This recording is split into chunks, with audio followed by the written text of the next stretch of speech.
کتنے پاکستانی واقعتاً جانتے ہیں کہ دستور پاکستان کی تیاری میں شامل قانونی مشیروں کی 3 رکنی ٹیم کے رکن کینتھ ڈپلاک برطانوی خفیہ ایجنسی MI5 کے ساتھ گہری وابستگی رکھتے تھے؟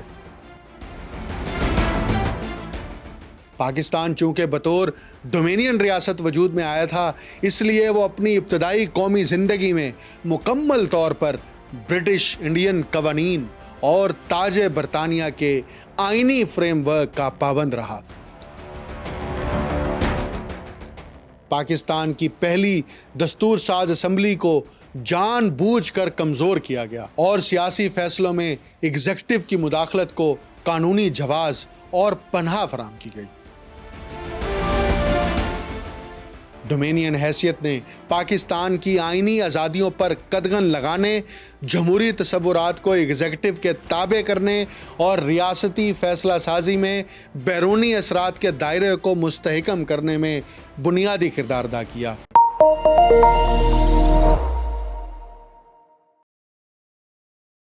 آپ دیکھ رہے ہیں انٹولڈ سٹوری ود ڈاکٹر اکمل سومرو۔ پاکستان کی قومی تاریخ میں آئینی بے سمتی ایک ایسا چکر ہے جو وقفے سے اپنی پوری شدت کے ساتھ لوٹ آتا ہے۔ چند روزہ شورش، عارضی مباحث اور سطحی تجزیات اس بحران کے گرد ضرور برپا ہوتے ہیں، مگر جیسے ہی سیاسی دھول بیٹھتی ہے، حقیقت ایک بار پھر واضح ہو جاتی ہے کہ ریاست کی کمزوریاں دور نہیں ہوتی، وہ صرف اگلے بحران تک خاموش ہو جاتی ہیں۔ جب 2022 میں PDM کی حکومت اور PTI کے درمیان محاذ آرائی ہوئی، تب آئینی مباحثوں کا زور ہوا۔ اب آج جب 27ویں آئینی ترمیم ہو چکی تو اس پر جمہوریت کا منترا پھر عوامی مکالموں کا حصہ بن گیا ہے۔ یہ امر نظر انداز نہیں کیا جا سکتا کہ پاکستان میں آئینی عدم استحکام محض وقتی سیاسی بدنظمی نہیں، یہ دراصل اس پریٹورین ریاستی ثقافت کا تاریخی دیر پا اثر ہے جس کی اکائیاں برطانوی نوآبادیاتی دور اور اس کی طاقت کے مرکز میں پیوست ہیں۔ قومی آئینی بحران کی اصل تہہ تک رسائی اس وقت تک ممکن نہیں جب تک ہم اس مسئلے کو نوآبادیاتی ورثے، مقامی سیاسی ارتقاء اور رد نوآبادیات کی عالمی فکری حرکیات کے تناظر میں نہیں پرکھتے۔ پاکستانی سیاست کی اساس آل انڈیا مسلم لیگ کی جدوجہد میں مضمر ہے، ایک ایسی تحریک جس نے برِ صغیر کے کمزور طبقات بالخصوص مسلمانوں کے لیے ایک ایسا ریاستی نظریہ پیش کیا جس کی بنیاد اسلامی قانون، اخلاقی معیشت اور اجتماعی فلاح کے اصولوں پر قائم ہونی تھی۔ یہ ایک عظیم تاریخی وعدہ تھا جس نے ایک نئی ریاست کے خواب کو قوت بخشی، مگر اصل سوال یہی ہے اور اس سے نظریں چرانا ہماری فکری بددیانتی ہوگی، کیا مسلم لیگ کی اعلیٰ قیادت نے اس نئی ریاست کے لیے کوئی ٹھوس فکری اور قانونی خاکہ تیار کیا تھا؟ کیا نظام حکومت، آئینی ڈھانچے اور معاشی نظم کی تشکیل کے لیے کوئی سنجیدہ فکری تیاری موجود تھی، یا محض ایک نظریاتی تصور کی بنیاد پر ایک وسیع ذمہ داری قبول کر لی گئی؟ یہی وہ بنیادی سوالات ہیں جن پر میں آج فکری استدلال، تنقیدی جائزے اور تاریخی مکالمے کو استوار کرنے کی کوشش کرتا ہوں۔ یہ نقطہ ہرگز اوجھل نہیں رہنا چاہیے اور اس تاریخی حقیقت کو بھی پیش نظر رکھنا ہوگا کہ تقسیم ہند کوئی داخلی سیاسی فیصلہ نہیں تھا، بلکہ برطانوی پارلیمان کی منظور کردہ قانون سازی کا براہ راست ثمر تھا، جس کے نتیجے میں پاکستان محض ایک ڈومینین ریاست کی حیثیت سے دنیا کے نقشے پر ظاہر ہوا۔ ریاستی نظم و نسق کے ابتدائی قیام کے لیے قانون ہند 1935، جسے گورنمنٹ انڈیا ایکٹ 1935 بھی کہا جاتا ہے، اسے بطور عبوری دستور پاکستان نافذ کیا گیا، اور یوں ایک تازہ آزاد مملکت میں برطانوی راج کے تمام اصول، ضابطے اور انتظامی سانچے از سر نو بروئے کار لائے گئے۔ نئے سیاسی وجود کے اندر پرانی سامراجی ڈھانچے کی جڑیں یوں از خود پیوست کر دی گئیں۔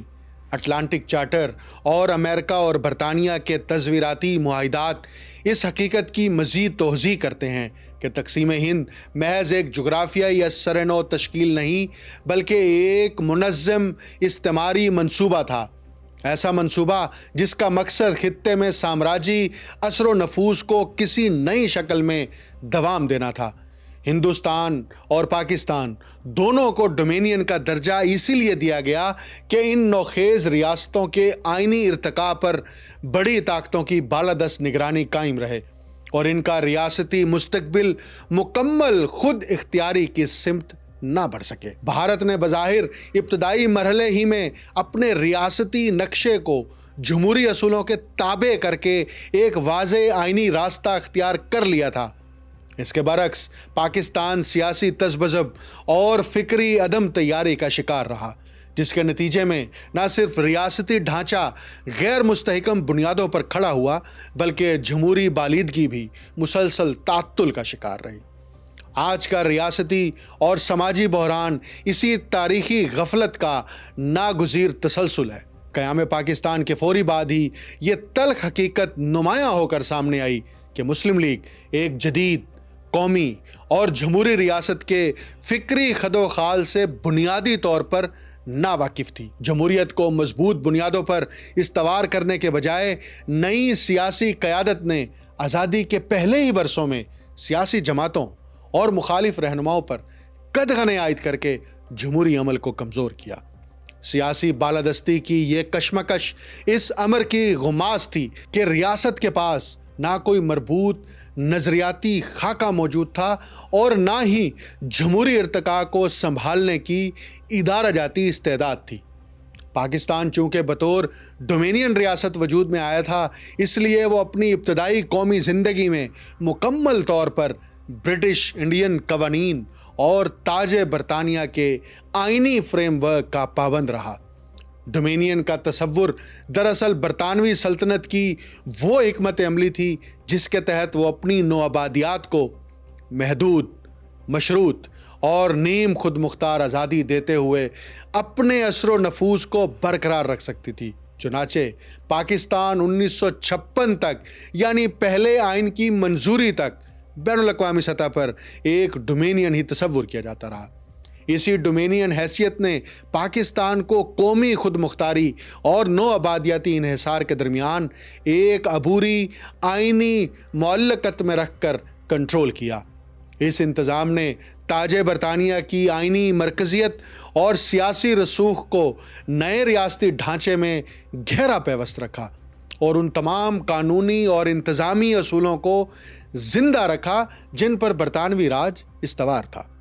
اگرچہ پاکستان کو 1947 میں آزاد ڈومینین کے طور پر پیش کیا گیا، مگر حقیقت یہ تھی کہ یہ آزادی ایک پیچیدہ آئینی ساخت کے اندر مقید تھی، جس میں ریاستی اختیار مقامی تھا مگر حاکم اعلیٰ ایک غیر ملکی برطانوی بادشاہ تھا۔ یہی تضاد پاکستان کی ابتدائی سیاسی سفر پر گہرا سایہ ڈالتا رہا۔ 1947 سے لے کر 1952 تک برطانیہ کے کنگ جارج ششم پاکستان کے خود مختار تھے۔ برطانوی بادشاہ کی وفات کے فوراً بعد 7 فروری کو پورے پاکستان میں سرکاری زندگی گویا ٹھہر گئی۔ تمام سرکاری دفاتر بند کر دیے گئے، تفریحی مقامات اور کاروباری مراکز مکمل طور پر خاموش رہے اور حکومت نے ملک بھر کی سرکاری تقریبات منسوخ کر دیں۔ اسی دن اخبارات سیاہ صفحات کے ساتھ چھائے ہوئے جو قومی سوگ کی شدت کا علامتی اظہار تھا۔ 15 فروری کو برطانوی بادشاہ کے جنازے کے موقع پر پاکستان بھر میں 2 منٹ کی خاموشی اختیار کی گئی اور 56 توپوں کی سلامی بھی دی گئی۔ بادشاہ کی زندگی کے ہر سال کے نام پر ایک جنازے کے دن تک تمام سرکاری پرچم نصف بلند پر سرنگو رہے۔ دستور ساز اسمبلی میں ڈومینین پارلیمان سے خطاب کرتے ہوئے وزیر اعظم پاکستان سر خواجہ ناظم الدین نے کہا کہ برطانوی بادشاہ کا دور ہمیشہ پاکستانیوں کی یاد میں زندہ رہے گا۔ وہ دور جب برِ صغیر کے مسلمان بالآخر اپنی تمناؤں کی سرزمین اپنے وطن تک پہنچے۔ ایک طرف قیادت عوام کو مکمل خود مختاری کا تصور سمجھا رہی تھی، دوسری طرف خود گورنر جنرل جو بظاہر ریاست کا اعلیٰ ترین نمائندہ تھا، اپنے حلف میں شاہ جارج ششم سے وفاداری کا اعلان کر رہا تھا، گویا برطانیہ سے وفاداری کا اعلان کیا جا رہا تھا۔ آزادی کا جشن تو منایا گیا، مگر حقیقت یہ تھی کہ پاکستان نے اپنے پہلے 5 سال ایک ایسی آئینی چھتری کے نیچے گزارے جو نہ صرف نوآبادیاتی دور کی بدترین یاد تھی بلکہ اس کے تسلسل کو بھی تقویت دے رہی تھی۔ یہی وجہ ہے کہ ڈومینین حیثیت دراصل ٹرانسفر آف پاور نہیں تھا بلکہ اس کی ری کنفیگریشن تھی۔ سامراجی رشتوں کو توڑا نہیں گیا، بس انہیں ایک نرم آہستہ آہستہ تحلیل ہونے والی شکل دے دی گئی۔ پاکستان کی ابتدائی سیاسی کمزوریوں، ادارہ جاتی انتشار اور عدالتی الجھنوں کی جڑیں بھی اسی تضاد میں پیوست نظر آتی ہیں۔ ایک ملک جو نام سے آزاد مگر آئینی طور پر ابھی تک ایک سلطنت کے حصے کے طور پر اپنا سفر شروع کر رہا تھا، کنگ جارج ششم کی وفات کے بعد ان کی بڑی بیٹی شہزادی الزبتھ پاکستان کی نئی ملکہ بن گئی۔ یقیناً آپ کو جان کر حیرانی ہو رہی ہوگی کہ ہمارے ملک یعنی پاکستان میں بھی ایک ملکہ تھی، اگرچہ وہ برطانوی کوئن تھی۔ 8 فروری 1952 کو پاکستان سمیت پورے دولت مشترکہ میں انہیں باقاعدہ 21 توپوں کی سلامی دی گئی۔ مورخ اینڈریو میچی نے اسی برس لکھا کہ الزبتھ دوم کئی بادشاہتوں کا مجسمہ تھی۔ وہ بیک وقت برطانیہ کی بھی ملکہ تھیں اور پاکستان کی بھی ملکہ تھیں۔ 1953 کی تاج پوشی میں الزبتھ دوم کو پاکستان سمیت تمام آزاد دولت مشترکہ ریاستوں کی ملکہ کے طور پر رسم تاج پہنایا گیا۔ اس موقع پر پاکستان کا قومی پرچم مرزا ابو الحسن اصفہانی نے اٹھایا، جبکہ پاکستانی تاج پوشی وفد کی قیادت میجر جنرل موحد یوسف خان کر رہے تھے۔ وزیر اعظم محمد علی بوگرا بھی اپنی اہلیہ اور بچوں کے ہمراہ 2 جون کو تاج پوشی میں شرکت کے لیے برطانیہ پہنچے، جس کے فوراً بعد 3 سے 9 جون تک دولت مشترکہ کے وزرائے اعظم کی کانفرنس میں بھی شریک رہے۔ پاکستانی حکومت نے تاج پوشی سے متعلق اخراجات پر تقریباً 4,82,000 روپے خرچ کیے تھے۔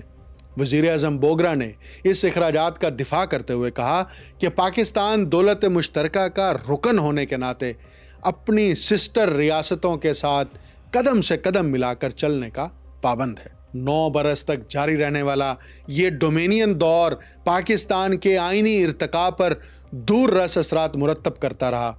ایک جانب نئے دستور کی تشکیل اس تاخیر اور نو آبادیاتی ورثے کے زیر سایہ ہوئی، اور دوسری جانب سیاسی جماعتوں اور منتخب اداروں کی جگہ غیر سیاسی اور غیر جمہوری قوتوں کو ریاستی دائرے میں داخل ہونے اور جڑیں مضبوط کرنے کا موقع ملا۔ یوں کہا جا سکتا ہے، اور یہ کہنا مبالغہ نہیں، کہ ڈومینین حیثیت نے پاکستان میں آمریت کے دیر پا تسلط کی نظریاتی بنیاد فراہم کی۔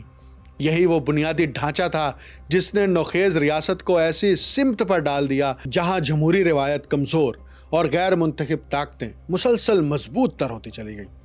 مسلم لیگ کی مرکزی قیادت کی نااہلیت کی بنیاد پر سیاسی طاقت کا ارتکاز ایگزیکٹو کے گرد مرتکز ہوا۔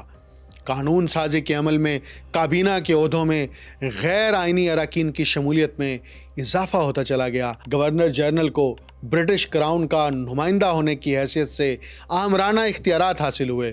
آزاد مملکت میں نو آبادیاتی ریاستی گورننس ماڈل نے آمریت کو تقویت بخشی۔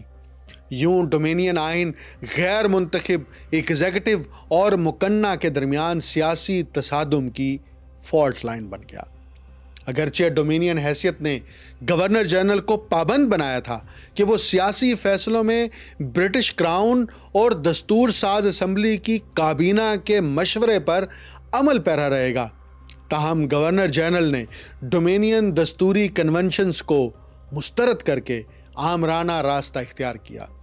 یہاں میں یہ بھی واضح کر دوں کہ گورنر جنرل کے عہدے کے لیے سیاسی شخصیت کا تقرر خلاف قانون تھا۔ یہ امر آج بھی باعث حیرت ہے کہ آخر کیوں قائد اعظم محمد علی جناح نے خود کے لیے گورنر جنرل کا عہدہ مختص کیا تھا۔ دستور ساز اسمبلی اور کابینہ کے صدر کا عہدہ بھی قائد اعظم محمد علی جناح نے اپنے لیے مختص کر دیا۔ یوں ریاست کے اندر بنیادی طور پر جو اینٹ رکھی گئی وہ آئینی خلاف ورزیوں پر تھی۔ تقسیم ہند قانون 1947 اور قانون ہند 1935 پاکستان میں لاگو کیا گیا تھا اور اس کی منظوری برٹش پارلیمنٹ نے دی تھی، جس پر مسلم لیگ کی مرکزی قیادت بشمول قائد اعظم محمد علی جناح رضامند تھے۔ تقسیم ہند کا مسودہ منظوری سے قبل قائد اعظم محمد علی جناح کو نہ صرف دکھایا گیا تھا بلکہ انہوں نے لارڈ ماؤنٹ بیٹن کی سرکاری رہائش گاہ میں بیٹھ کر اس کا مطالعہ بھی کیا تھا، جس قانون کے تحت ریاست پاکستان وجود پذیر ہوئی۔ خود اسی قانون کو توڑا گیا۔ قائد اعظم محمد علی جناح کی وفات کے فوراً بعد اقتدار کی بساط پر وہی پرانا سامراجی کھیل پوری صفاقی سے ابھرا۔ مشرقی بنگال کے وزیر اعلیٰ خواجہ ناظم الدین کو پاکستان کا دوسرا گورنر جنرل بنایا گیا، حالانکہ ایک فعال سیاستدان کا اس منصب پر تقرر ڈومینین قانون کے صریح خلاف تھا۔ مگر قانون توڑنا اب کوئی انہونی بات نہ رہی تھی، یہ ریاست کی سرکاری عادت بن چکی تھی۔ 1951 میں لیاقت علی خان کے قتل نے اقتدار کی ہوس کو اور زیادہ بے لگام کر دیا۔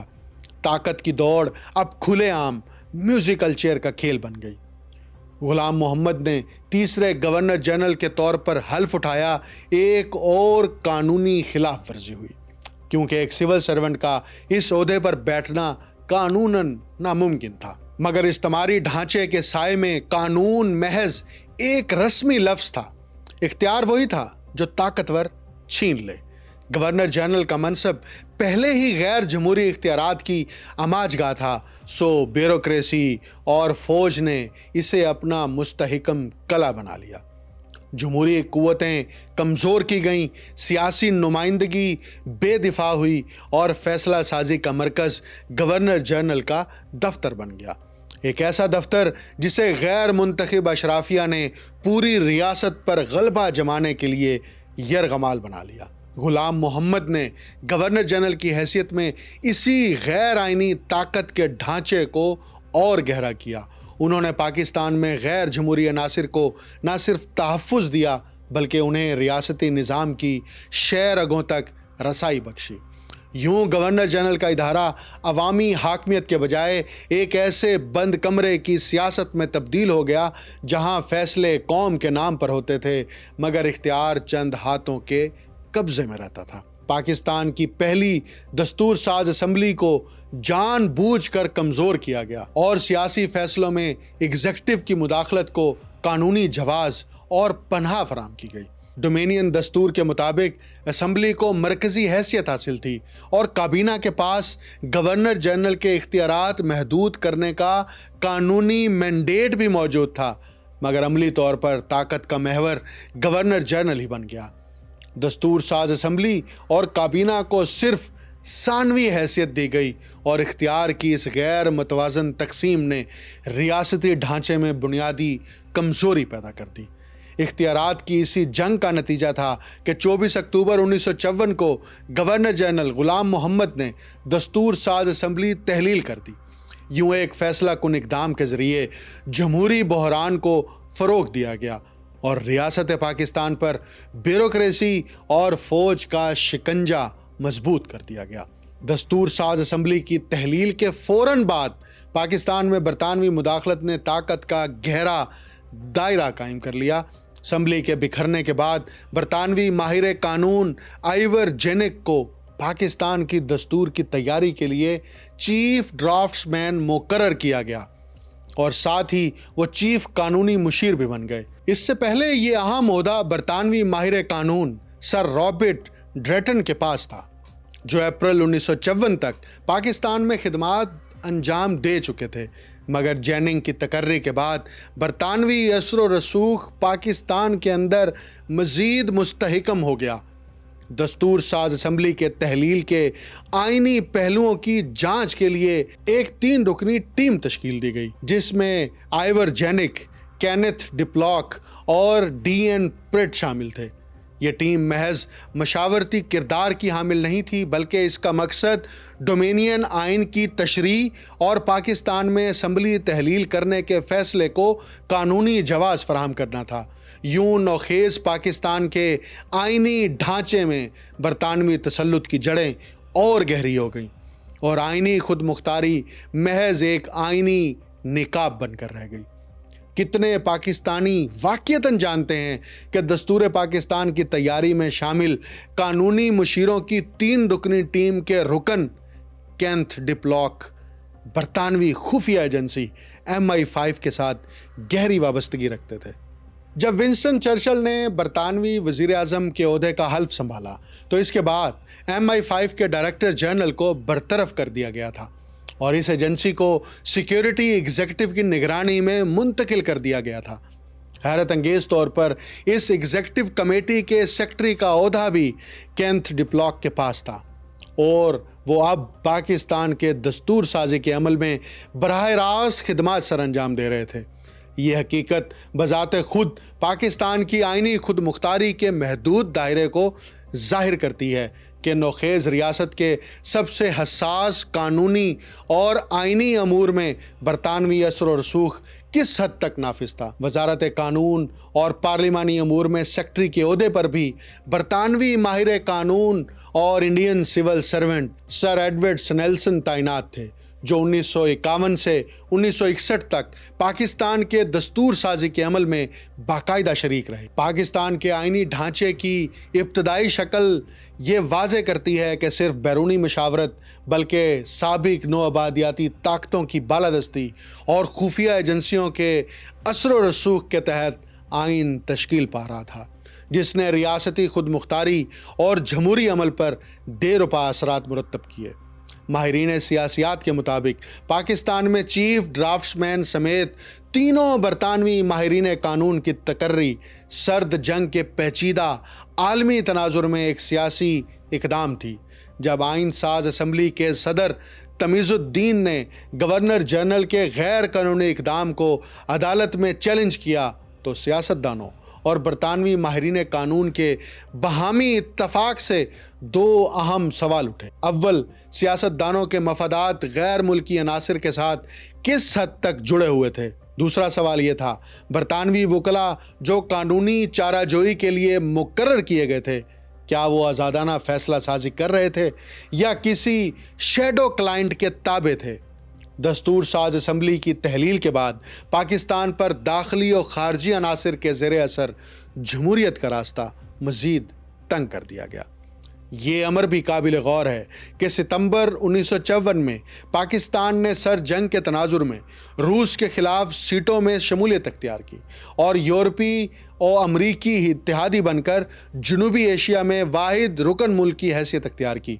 وزیر اعظم محمد علی بوگرا کے امریکی دورے سے کراچی واپسی کے اگلے ہی روز گورنر جنرل غلام محمد نے ایمرجنسی نافذ کر کے دستور ساز اسمبلی تحلیل کی تھی اور محمد علی بوگرا کو نئی حکومت تشکیل دینے کے احکامات جاری کیے۔ یوں پاکستان کی دستور ساز اسمبلی سیٹوں میں رکنیت حاصل کرنے کے محض 1 ماہ بعد ہی تحلیل ہو گئی، جس سے ظاہر ہوتا ہے کہ محمد علی بوگرا اور گورنر جنرل اس فیصلے میں ایک ہی صفحے پر تھے، جبکہ بیوروکریسی اور فوج نے عمل درآمد میں کلیدی کردار ادا کیا۔ آئیور جیننگ نے اپنے نجی نوٹس میں 29 اکتوبر 1954 کو واضح کیا کہ قانون ہند 1935 کے تحت دستور ساز اسمبلی کی تحلیل ایک غیر قانونی اور غیر آئینی اقدام تھا، تاہم اس غیر آئینی اقدام میں گورنر جنرل کو مکمل طور پر فوجی حمایت حاصل تھی۔ یہی وجہ تھی کہ 2 اہم فوجی افسران ایوب خان اور سکندر مرزا نئی کابینہ میں شامل کیے گئے تاکہ غیر جمہوری اور آئینی طور پر مشکوک عمل پر استحکام پیدا کیا جا سکے۔ دستور ساز اسمبلی کی تحلیل کے بعد پاکستان کے سیاسی بحران کی شدت نے عالمی دائرہ کار میں بھی اپنی گونج پیدا کی۔ اسی پس منظر میں برطانوی ہائی کمیشن کراچی نے 17 نومبر 1954 کو common wealth relations office London کو ایک مراسلہ جاری کیا، جو واضح طور پر فوج اور بیوروکریسی کے گٹھ جوڑ کو عیاں کرتا ہے۔ مراسلے میں درج تھا، گورنر جنرل غلام محمد جمہوریہ پاکستان کے قائل نہیں ہیں، یعنی وہ پاکستان میں جمہوریت نہیں چاہتے، اور اگر پاکستان جمہوریہ بن بھی جاتا ہے تو وہ خود پہلے صدر بننا چاہتے ہیں۔ وہ چاہتے ہیں کہ پاکستان طویل مدت تک ڈومینین ریاست کے طور پر باقی رہے، جبکہ فوج اس خوف میں مبتلا ہے کہ کہیں ان کی گرفت ملک پر کمزور نہ ہو جائے۔ برطانوی ماہرین قانون کی ٹیم کو پاکستان میں قانونی چارہ جوئی کے لیے تعینات کرنے کی اصل وجہ اس وقت کھل کر سامنے آئی جب چیف ڈرافٹس مین آئیور جیننگ نے دستور ساز اسمبلی کی تحلیل کو گورنر جنرل کا آئینی اقدام قرار دیا تھا۔ آئیور جیننگ کے مطابق قانون ہند 1935 میں ترامیم اسمبلی کے دائرہ اختیار میں نہیں آتی، کیونکہ ترامیم کی منظوری گورنر جنرل سے حاصل کرنا لازم ہے، لہٰذا اسمبلی کی تحلیل گورنر جنرل کی آئینی ثوابدید تھی۔ آئیور جیننگ نے مزید کہا کہ دستور ساز اسمبلی کو آئینی قانون سازی میں انگریزی قانون کی پاسداری کرنا ضرور ہے، یعنی کہ برٹش قوانین کی پاسداری کرنا حکومت پاکستان اور ریاست پاکستان پر ضروری تھا، کیونکہ گورنر جنرل برٹش کراؤن کا نمائندہ ہے اور قوانین کی حتمی منظوری دینے کا اختیار اسی کے پاس ہے۔ عدالت نے بھی آئیور جیننگ کے دلائل کو تسلیم کیا اور فیصلہ دیا کہ ڈومینین آئین اسمبلی کو مکمل خود مختاری نہیں دیتا اور پاکستان بطور ڈومینین ریاست برٹش کراؤن کے وفادار رہنے کا پابند ہے۔ پاکستان کو وجود بخشنے کے لیے جدوجہد کرنے والی آل انڈیا مسلم لیگ کی مرکزی قیادت کے سیاسی ویژن کے بھانج پن کا نتیجہ یہ نکلا کہ ریاست میں پریٹورین طرز حکمرانی کو تقویت حاصل ہوئی۔ دستور سازی کا عمل مسلسل تعطل کا شکار رہا اور اس خلا کا فائدہ اٹھاتے ہوئے غیر جمہوری عناصر نے ریاست پاکستان پر کنٹرول مضبوط کر لیا۔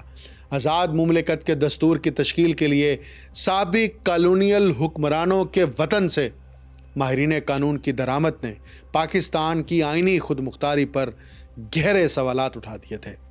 اقتصادی منصوبہ بندی میں بھی برطانوی اثر و رسوخ واضح تھا۔ قائد اعظم محمد علی جناح نے وائسرائے کونسل کے مشیر اقتصادی امور آرچی بالڈ رولینڈ کو تقرر کیا اور وکٹر الفریڈ چارلس ٹرنر کو پاکستان کا فائنانس سیکرٹری اور بورڈ آف ریونیو کا چیئرمین تعینات کیا گیا۔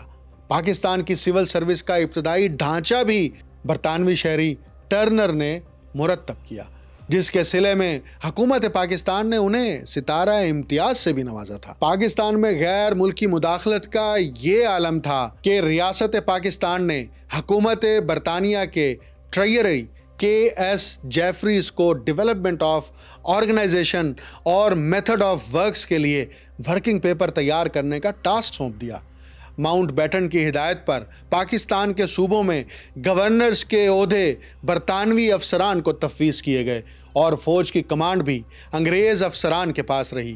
یوں نو آزاد ریاست پاکستان تقریباً مکمل طور پر انگریزوں کے تسلط میں تھی اور انہوں نے پاکستان میں نیو کالونیل ڈھانچے کی بنیادیں مضبوط کر کے بیرونی مداخلت کی جڑوں کو گہرائی تک فروغ دیا۔ ڈومینین حیثیت نے پاکستان کی آئینی آزادیوں پر قدغن لگانے، جمہوری تصورات کو ایگزیکٹو کے تابع کرنے اور ریاستی فیصلہ سازی میں بیرونی اثرات کے دائرے کو مستحکم کرنے میں بنیادی کردار ادا کیا۔ مابعد نو آبادیاتی ریاستی ساخت کا المیہ یہ ہے کہ 26 سال تک مملکت خداداد پاکستان کو دستور کے بغیر چلایا گیا۔ جنرل ایوب خان کی آمریت، یحییٰ خان کی آمریت اور بالآخر پاکستان کے ٹوٹنے کا سانحہ سب غیر جمہوری طاقتوں کے شاخسانے تھے۔ 1973 میں دستور پاکستان نافذ تو ہو گیا، مگر دستور کی تخلیق میں کلیدی کردار ادا کرنے والے ذوالفقار علی بھٹو کو تختے پر لٹکا دیا گیا۔ 4 سال بعد یہی دستور پاکستان پھاڑ دیا گیا، مارشل لا نافذ ہوا اور پھر دستور کے تحت مختصر مدت کی 3 جمہوری حکومتیں قائم ہوئیں، جنہیں دوبارہ مارشل لا کے زخم لگے۔ آج 2025 میں بھی یہی دستور غیر جمہوری طاقتوں کے درمیان شٹل کاک بنا ہوا ہے، جبکہ جمہوری سیاسی جماعتیں اس تماشے کی سہولت کار بھی ہیں اور معاون بھی۔ عوام جو اپنے بنیادی حقوق اور روزمرہ کی بقا کے لیے قطاروں میں لگ کر جدوجہد کر رہے ہیں، اپنی جانیں گنوا کر اس آئینی اور سیاسی محاذ پر قربان ہو رہے ہیں اور ریاستی ڈھانچے کی ناکامی کا درد بھگت رہے ہیں۔ آئندہ پروگرام میں ہم 1973 کے آئین لکھنے، نافذ کرنے اور اس کی منظوری پر بات کریں گے۔ تب تک مجھے ڈاکٹر اکمل سومرو کو اجازت دیجیے۔ اللہ حافظ۔